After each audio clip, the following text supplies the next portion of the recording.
Hi, welcome again to the big match. Well, only 4 ties played yesterday in the third round of the FA Cup, and we were fortunate to have cameras on 2 grounds where play was possible. At Hillsborough, it was snowball time as Arsenal's keeper Pat Jennings waited for the action against 3rd Division Sheffield Wednesday. That's our main match today, where the pitch looked to be better than most. Much more snow at Stoke for the game between Stoke City and Oldham Athletic, and there were thrills too. And Kendall... And also today, the Big Match Personality of the Month competition for December, where you've got the chance to go to the European Championship game between England and Northern Ireland in February. And a bonus for you, we know how well 3rd Division Watford are playing these days. Now you can see how well they're singing as well, with a little help from their chairman. So it really is a packed programme, and first we go to the third round FA Cup tie between 3rd Division Sheffield Wednesday and Arsenal, lying 4th in the 1st Division. Really, they're classic ingredients for a fine cup tie, which is what it turned out to be. The pictures come from Yorkshire Television. The commentator is Martin Tyler. So Sheffield Wednesday led out by Ian Porterfield, a man who's tasted the greatest FA Cup fruit of all, scoring the winner at Wembley. Wednesday lying 16th in the 3rd Division, having scored only 8 goals at home in the league this season. Jack Charlton, who's been at the ground all morning checking on the conditions and obviously delighted that the game is going ahead, and sitting down next to him, Maurice Setters, both men, of course, who've won FA Cup winners' medals. Pat Rice leads out the beaten finalists last season, now standing 4th in the 1st Division. Players not totally happy about the game being on, but pleased to be back in Sheffield, where they began their run to Wembley by beating Sheffield United in the 3rd round last season. It's a special day for Brian Hornsby, who spent 6 years with Arsenal, who grew up, in fact, with many of today's Arsenal's team, and for a time shared digs with Liam Brady. And it's Brady who poses the greatest threat to Sheffield Wednesday, now in really exceptional form as the controlling influence in Arsenal's midfield. Wednesday will look to Jeff Johnson to subdue Brady. He's been given the task of doing a man-for-man marking job on the Republic of Ireland international. Wednesday have been forced into one change. Mike Pickering is suspended, so Jimmy Mullen comes in at centre-half. But Mullen hasn't played a competitive game or even trained since November because of Achilles trouble. And in midfield is Ian Porterfield, who was in Sunderland's winning side against Arsenal here at Hillsborough in the 1973 FA Cup semi-final. Pat Rice is the only Arsenal survivor from that match, but 9 of this side played in last year's final against Ipswich. It's the same side, in fact, that beat Birmingham last Saturday, and there are 2 South Yorkshiremen amongst the Arsenal regulars, Alan Sunderland from Mexborough and Graham Ricks from Campsall near Doncaster. The man who really is at the centre of attention today at Hillsborough, referee Eric Reid from Bristol, who's been in Sheffield since Friday afternoon, has checked the pitch constantly and is happy that the game should go ahead. So a pensive Terry Neal, having spoken his last encouraging words in the dressing room, taking his seat. So Arsenal kick off, attacking the goal to our right. They're in the white shorts, Sheffield Wednesday in the stripes. And a game, a 3rd round cup tie that could very much all be about attitude this afternoon. On a pitch which remarkably had a little bit of give on it when the snow was removed, most of the players wearing a short stud. But the opening minutes will be a testing time for all players, and Chris Turner glad to get an early feel of the ball. Arsenal, you surely remember that not too far away from here they were dumped out of the League Cup by Rotherham United.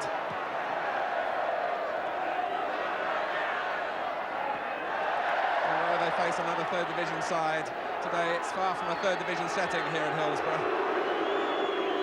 David O'Leary responding to the call from Pat Jennings.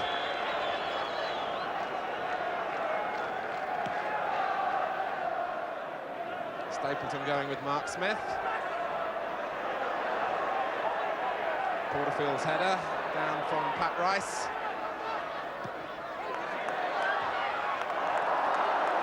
Roger Wild. Appeals for handball by Rushbury. But the Sheffield Wednesday defender found Mr. Reid not impressed. Number 4 there for Wednesday, Mark Smith.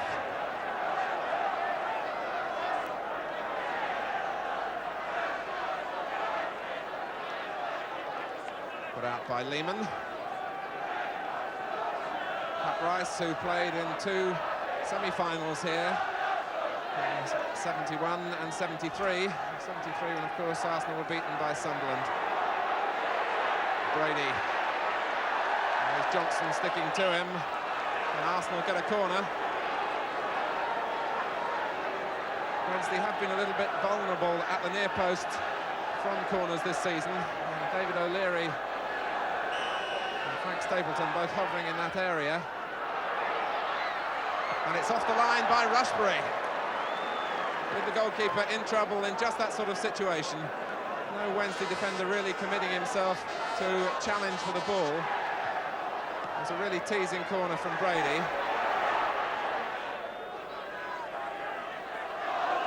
This time Rushbury was late. So Arsenal have the free kick, which is the signal once again for Willie Young and David O'Leary to come forward.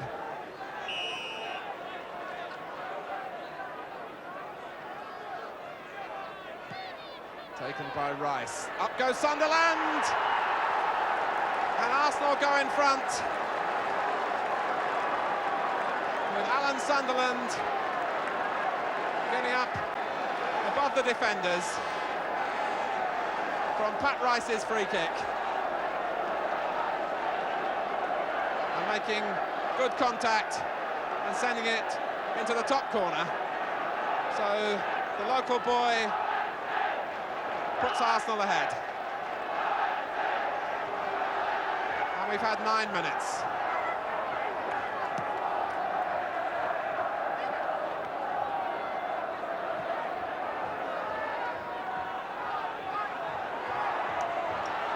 Well, psychologically, it's a goal that will mean a lot to Arsenal. It will help dispel any misgivings about the pitch.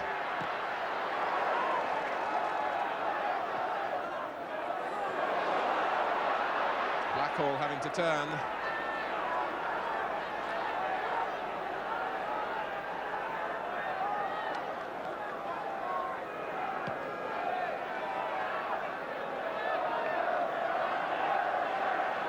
Porterfield. Now Brady. Running into Lehman. And Hornsby stopped in the end by Walford.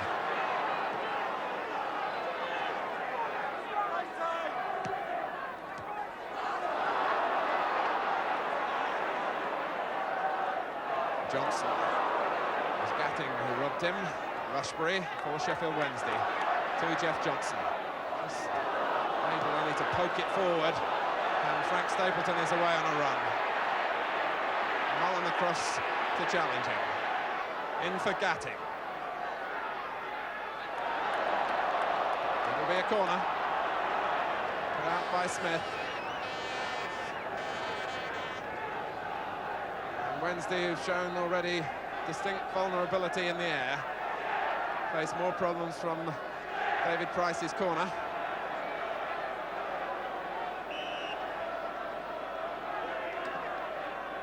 Bent in by Price. Turner punches. And a good clearance from Hornsby. Collected by Walford. Sunderland trying to turn round Smith, and it was a fine save from Turner. Looked as though it might have been the defender's ball as Alan Sunderland twisted away from Mark Smith. But Sunderland, stretching out a foot, touched it into the oncoming body of Turner, who hung on well.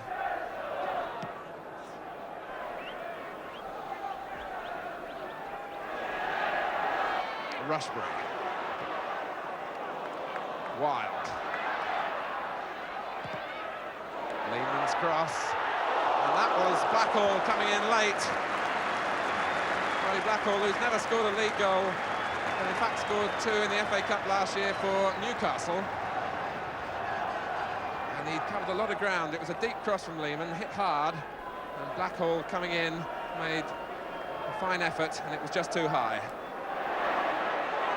Price. Mark Smith in quickly.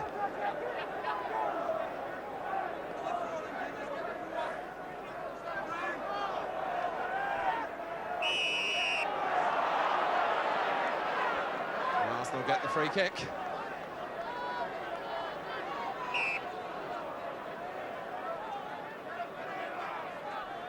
Brady and Rice working it short. Curled in, Young coming to meet it. Well, he got there too. And unlucky for Willie Young, the final effort was off target. What a brave header it was, with Chris Turner coming out and going in with a defender as well. Good job by Lowy.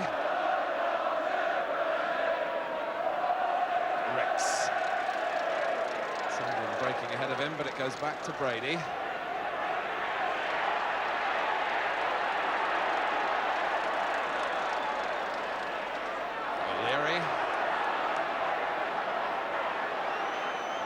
Watford, now Stapleton.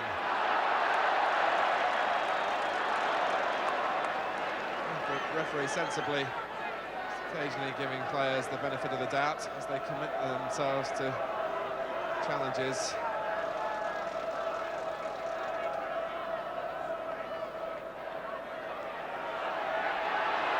Brady again,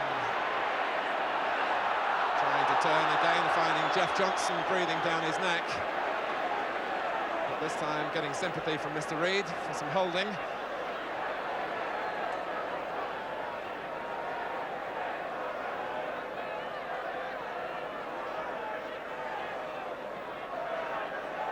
Arsenal have pushed 4 men forward ahead of Brady.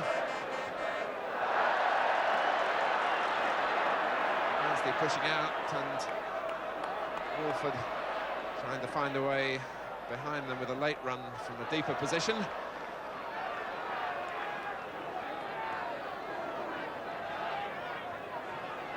Just over 5 minutes to go to half-time.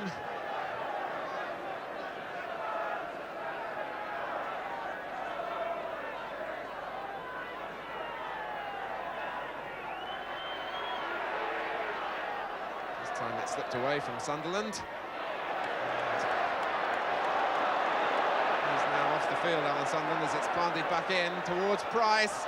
And Stapleton, well, how did Turner stop it? Now Sunderland surely, who was off the field, can't come back on, and Frank Stapleton wonders how he didn't make it 2-0. Price got there, seemed an open goal for Stapleton, and Turner diving, found the ball hitting him, and it was scrambled away. Miscue there from Wild. Well, you've got to credit the goalkeeper, but all the same, Frank Stapleton will know that he should have scored.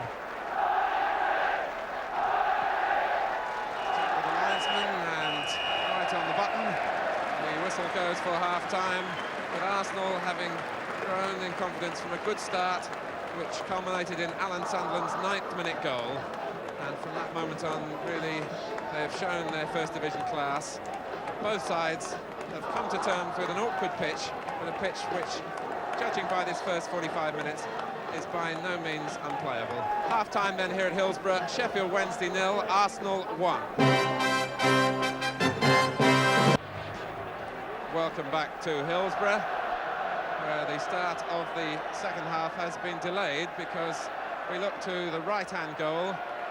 Pat Jennings is having problems because some so-called supporters are pelting snowballs out at him, and there's no way the game can restart until the police do something about that.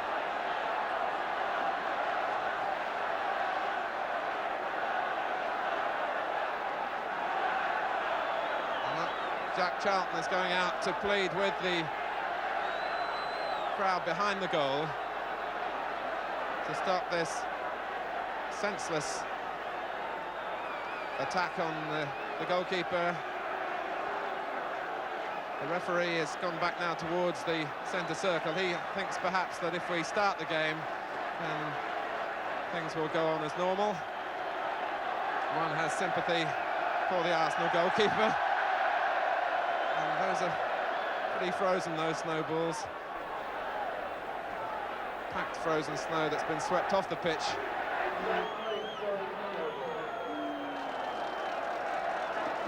So it's Sheffield Wednesday in the stripes, a reminder. Now playing from left to right. For those of you who are interested in statistics, funnily enough, the only 2 occasions that Sheffield Wednesday have won the Cup this century, on the way to the final, they've beaten Arsenal on both occasions. They trail by a goal to nil.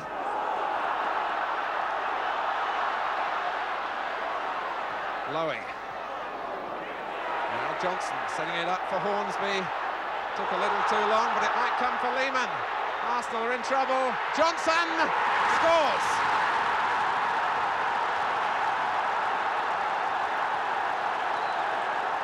Chris Turner delighted at the other end. What about that for a celebration scene? Somehow Dennis Lehman got free on the left and kept his head, because as Pat Jennings came out, he chipped it across, and Jeff Johnson, a perfectly placed header.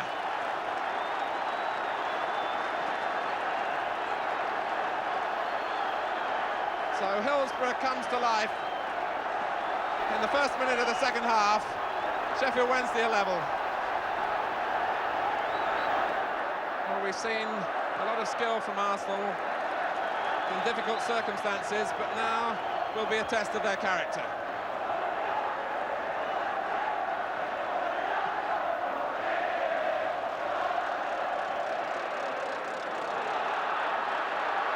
Hornsby. So Leary's header. Now Porterfield.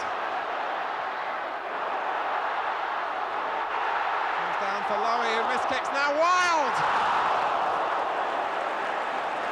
Well, somehow Jennings got it over the top from Roger Wild. The original ball seemed to have dropped nicely off Willie Young's head. For Lowy, he completely missed his kick, but it came for Wild, who pivoted into the volley, and Jennings got it over the bar. So some warning signs out for Arsenal.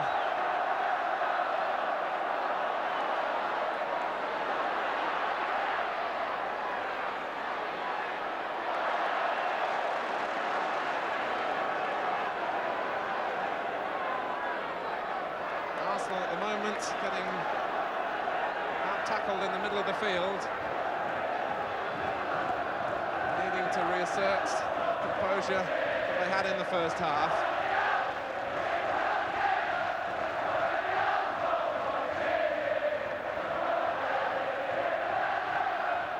Stapleton, beaten by Rushbury, who gives away the throw.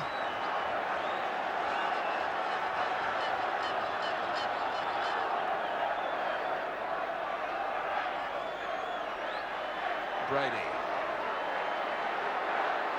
for Gatting. Well, it was deflected by somebody. I'm not quite sure whether it was the goalkeeper. But in the end, in fact, the referee has given a goal kick. And it was one of those shots that bounces awkwardly in front of the goalkeeper, and on this sort of surface can cause all sorts of problems.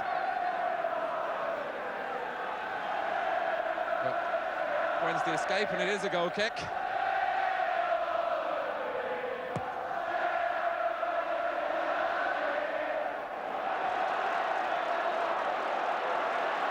Rushbury, Arsenal rather retreating and giving Rushbury room to come forward. Lehman.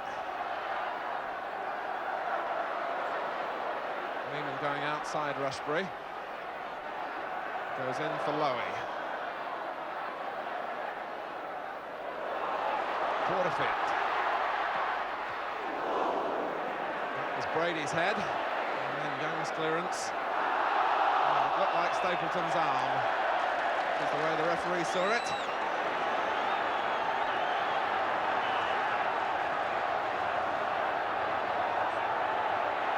Lehman again providing the cross, down from Wild. And the shot from Dave Rushbury, flashing across the face of the Arsenal goal. Again involved, so too was Roger Wild, and it was Rushbury who stayed up in support, who had the final shot.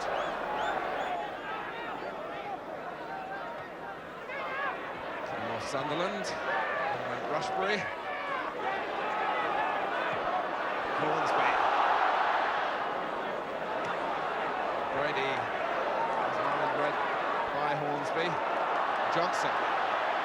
No width really ahead, so it goes in for Lehman. Now Wild. Hornsby tried to play it in quickly. Still with Wednesday and Blackhall. That's Rushbury. Oh, a cracking effort from the fullback. Both fullbacks involved. Blackhall driving it in and Dave Rushbury hitting it first time. And that's how close it was. Brady.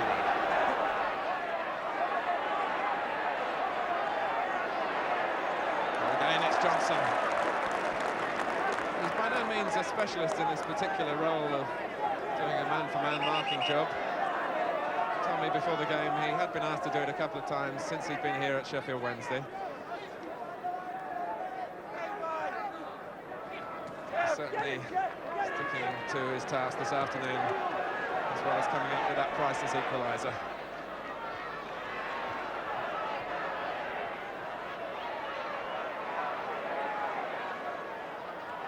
Smith, this time beaten by Sunderland. Ricks, Stapleton, now Price. Well, he miskicked when he really could have made sure for Arsenal.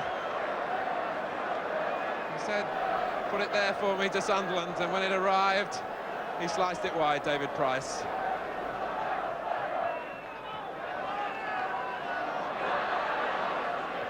Rushbury and gives it straight to Brady. It could be an expensive mistake. Sunderland, and it's come off Turner's leg and dropped over the top. It was a mistake by Dave Rushbury playing the ball square across the face of his own defenders that set Brady in, and Sunderland hit the goalkeeper's foot and luck was on Turner's side. Very similar to one of the goals in Alan Sunderland's recent hat-trick against Spurs.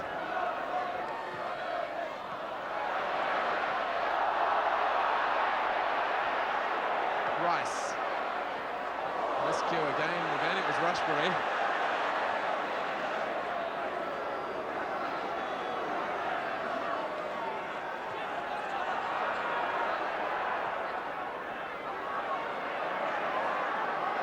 Gatting and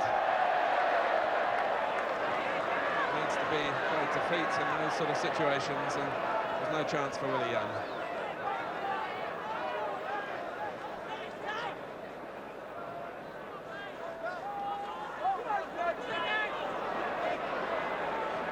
Brady.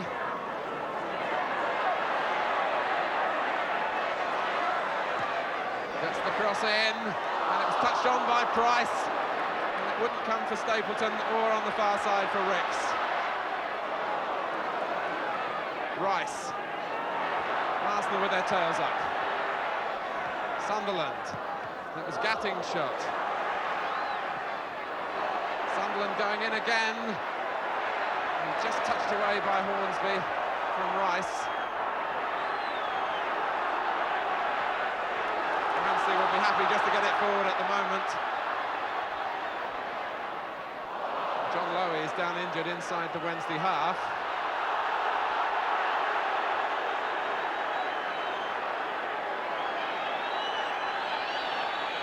And they'll try and attract the referee's attention.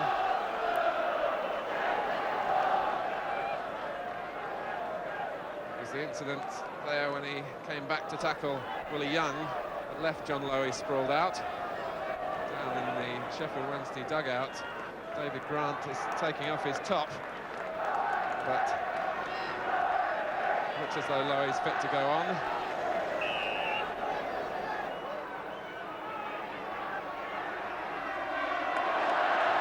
Stopped by Rushbury.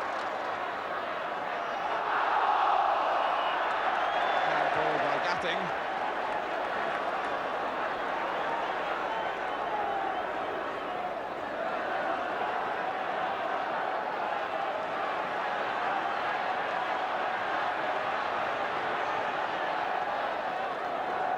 pumps the free kick forward.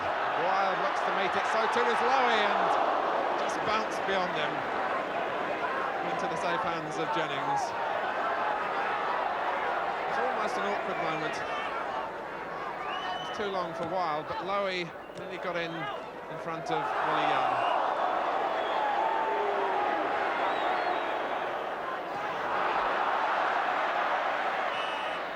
And there indeed is the final whistle to end a red-blooded cup tie, which almost had the ingredients of an upset, particularly when Jeff Johnson gave Sheffield Wednesday an equaliser to Alan Sunderland's first half goal in the first minute of the second half. It was a difficult period after that for Arsenal, but they stood firm, and it's all off to Highbury for the replay on Tuesday. But on a day for brave men, perhaps the bravest man of all there, the referee Eric Reid, who said this game could go on. And I think really, although there may be one or two dissenters, I think really Eric Reid proved right. Arsenal won. After the game, Martin Tyler spoke to the two managers, Jack Charlton of Sheffield Wednesday and Terry Neal of Arsenal. Now, before the start, Terry had doubts about whether the game should be played at all. With Arsenal getting a replay, what did you think now? Exactly the same. They haven't changed. It was a bit of a lottery, as we've seen, and the most difficult ball to handle, the most successful ball, really was an up and under. And it's very difficult when you're trying to coach lads, persuade lads, to train lads to play good football. We're always reading about how much improvement we can make in the game. Well, I'm trying. But on a pitch like today, you just got to say, well, go out there and kick it whatever way you're facing. And Gary Owen was the most successful ball today, or the most difficult, depending on which side you were on. He's talking nonsense. Everybody will watch it on television. There was very little trouble with balance. There was a little bit hard up the middle, but the rest of the field was perfectly playable. Are in the stripes. Callaghan just getting the touch. Crooks getting away from Hicks. Now he's got Wood. There's O'Callaghan. Little chip ball and stopped by Gardner. Well, Brennan O'Callaghan showing that he can really hold his feet on this slippery surface.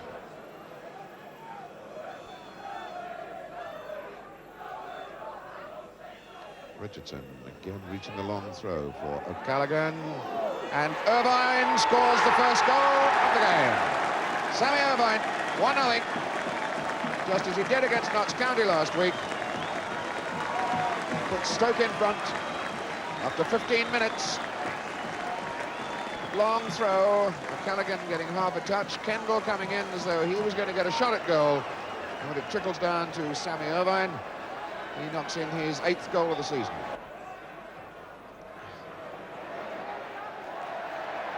Callum into Jones, the referee allows play to go on, and Jimmy McGroarty has a break on here for Stoke.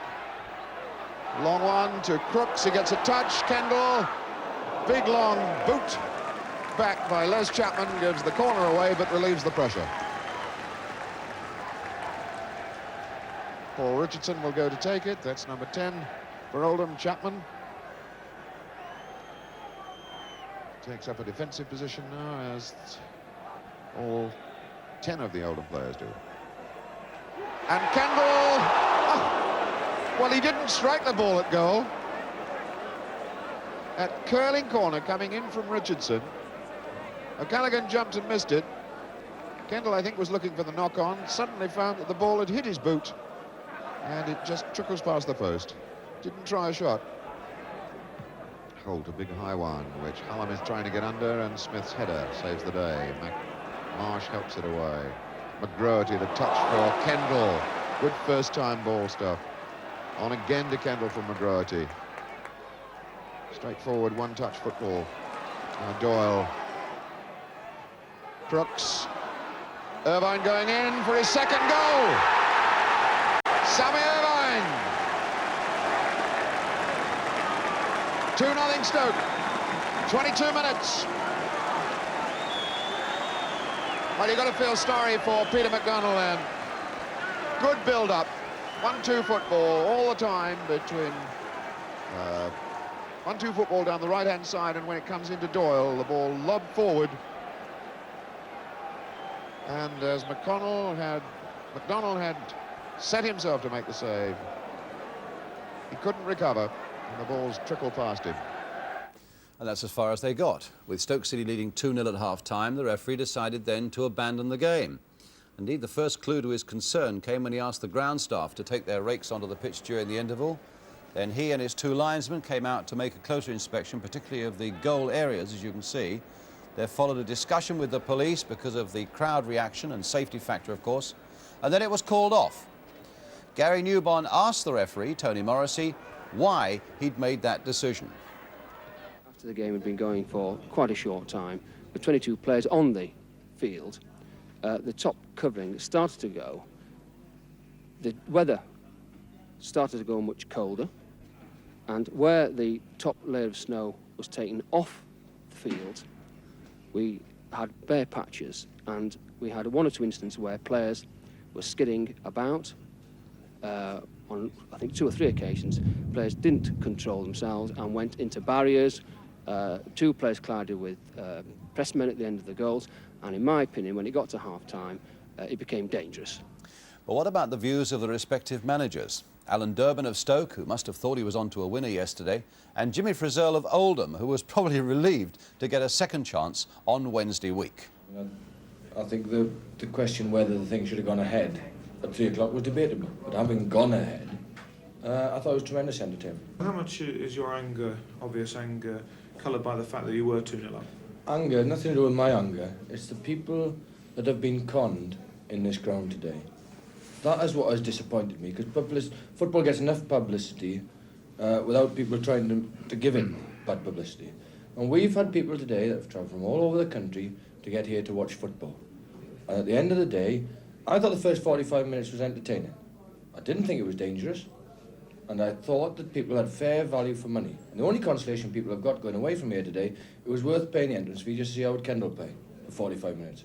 But still, I think football is the loser today. Not Stoke City. It doesn't make any difference to me, because me and the players, we can start again against Oldham in 10 days' time. Jimmy, what do you think about that? Well, I think it's very hard. I think it's a referee's job to say the game's on or off, and I accepted his decision at the end to start the game. I think it was wrong to start the game, and as Alan said, probably the public has been conned. But I think if you're talking about football being a good game or a bad game, I think that becomes immaterial, because no way is that conditions to have a good game on. All right, you may get a good game. To me, he had a good game from the Stoke City players, as he said, Howard Kendall, but Oldham, didn't he, contribute to a spectacular game. To me, it was a one-sided game because they stood up better than us, and as far as I'm concerned, and nobody will change my opinion, the game should never have started. You must be as confused as the rest of us, because nobody seems to agree whether pitches are fit for play or not. I don't think you can make a hard and fast rule that all games should be on, or indeed that all of them should be off, because of course conditions vary so much from area to area. You can't leave it to the clubs either, as their verdict could be coloured by things beyond the weather. Injuries, for example. You heard Jack Charlton saying a bit earlier in the programme that they wanted to get Arsenal onto a dicky pitch. So it all comes back to the independent verdict of the referee. I can't see a more workable system than the one we've already got. It won't always be right, but neither will any other. Now you can sit back and relax and enjoy, I hope, a delightful piece of film that in its way pays tribute to Watford, who've made such a run at the top of the 3rd Division as well this season. They stayed there after Luther Blissett's 2 goals brought them victory over Lincoln yesterday. Now the Watford players feature on the new LP, A Single Man, of their chairman Elton John. And last month an Australian television company got them all together to sing the number Georgia for their top pop programme Countdown. For our part, we had a special film camera at Watford's recent cup tie against Southend. And the combination of those 2 events went something like this.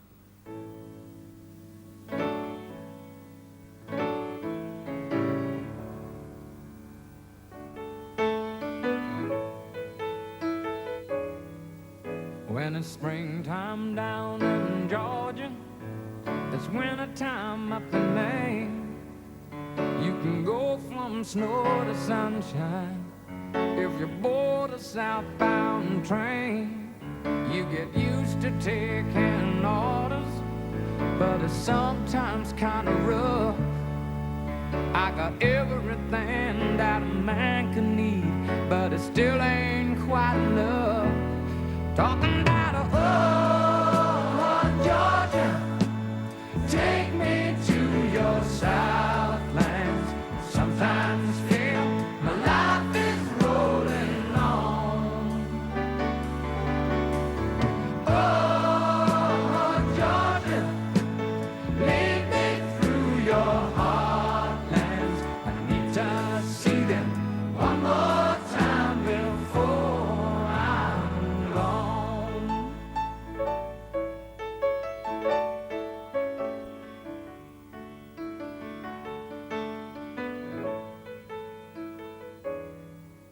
When it's nighttime down in Georgia, it's daytime in LA, where they never seem to do much, but they've sure got lots to say. But times are changing down in Georgia, though not always for the best. Give me 35 good acres, Lord, and let our progress take a rest. Talking about Georgia, take me to your Southlands. I sometimes feel the life is rolling on. Oh, Georgia, lead me through your heartlands. I need to see them one more time before they're gone.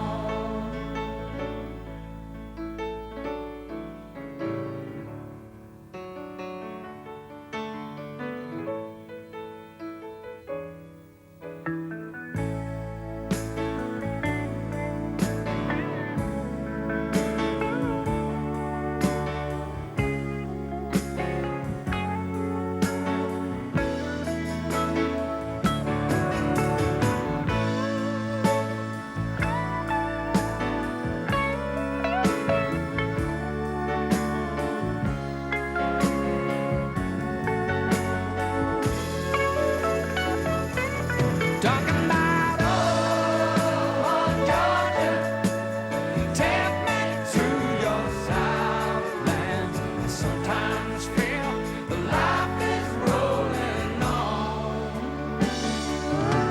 Oh,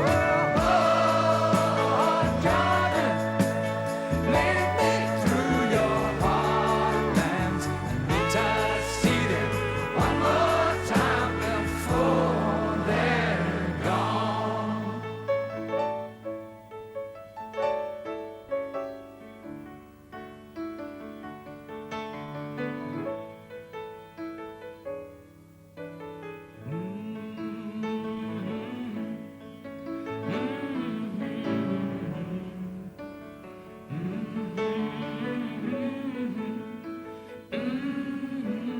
Oh, Georgia, take me to your Southlands. I sometimes feel the life that's passed me by. Oh, Georgia, lead me through your heartlands. I need to see them one more time before I die.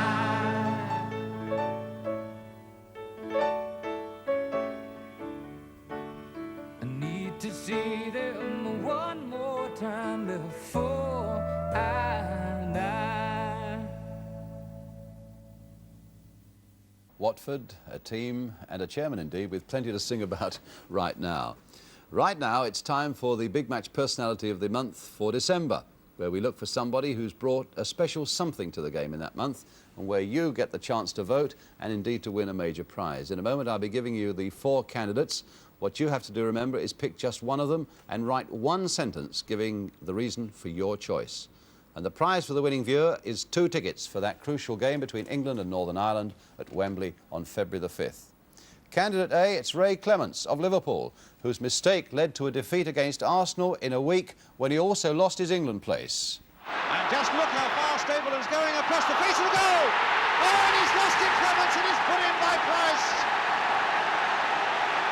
But Ray was man enough afterwards to admit that it was his mistake and to announce very firmly his intention of winning back his England place, and that's why we nominated him. Candidate B, it's that remarkable Brazilian Juari who lit up the month with his special way of celebrating the scoring of a goal. There's the ball in the net, and here he goes.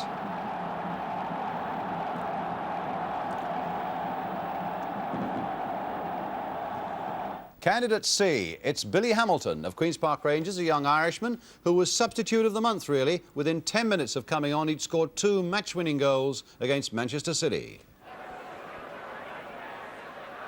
Well, Easto did well there. Here's Hamilton. And he did well also in finding Gillard, sidestepping his man. Well, Hamilton! Oh, what a brilliant goal! Knocked on there by Hamilton again, and Watson there quickly in. And certainly Billy Hamilton has made a bit of a difference. Not only that brilliant goal he scored, but he's a big lad who knocked that ball on well. Bowles now turning it in for Clement. And yes! Candidate D, the amazing man we showed you last week, Welshman Barry Hughes, who caught the Christmas spirit, or was it, by blowing a rather special raspberry at a rival manager during a game in Holland. So, candidate A is Ray Clements, B is Juari the Brazilian, C is Billy Hamilton, and D, Barry Hughes. Remember, choose just one of them and one sentence why you've made that choice. And as I said, for the winning viewer, 2 tickets for that game in the European Championship between England and Northern Ireland at Wembley on February the 5th. And we'll be naming the winner next week. Answers on a postcard then. I'll give you the address once. The Big Match Personality of the Month, London Weekend Television, London SE99. That's it, a weekend of sport ruined, of course, by the snow, but at least the outlook is a bit better now for a busy week ahead. A slightly different sort of big match for you this time, but one that I hope you've enjoyed. A real mixed bag, really, along with the action made possible by the ground staff, of course. We've had some snowballs, some singing, and a bit of fun as well.